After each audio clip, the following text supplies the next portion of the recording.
warahmatullahi wabarakatuh. Walaikum assalam wa rahmatullah. The question is here: whose arch enemy was Hazrat Umar radiallahu anhu before accepting Islam? Muhammad sallallahu alaihi wasallam. Why would Hazrat Umar radiallahu anhu persecute his brother-in-law and sister?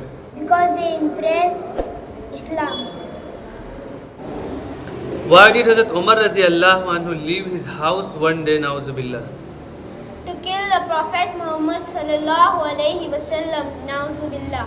What news did Hazrat Umar radiallahu anhu get on the way when he came out to kill the Prophet sallallahu alaihi wasallam?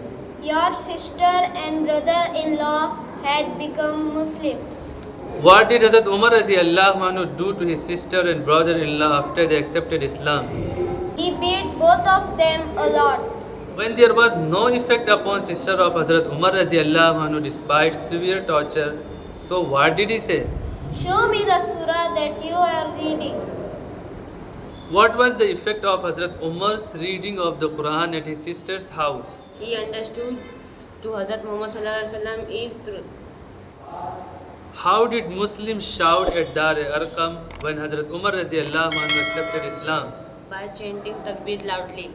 Where has it become possible for Muslims to offer prayers after Hazrat Umar's acceptance of Islam?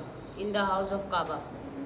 What did Abu Zar Ghifari radiallahu anhu do after accepting Islam? He read out the kalima loudly in Khane Kaaba Why did the infidels beat Abu Zar Ghifari radiallahu anhu badly? because he announced Islam openly. How would the infidels persecute Hazrat Bilal radiallahu anhu and Suhaib radiallahu anhu? By lying them on the hot soil and placing the heavy stone on their chest.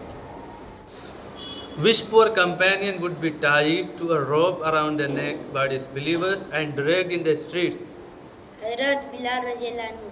What would Hazrat Bilal radiallahu anhu say with difficulty despite the cruelty of the pagans?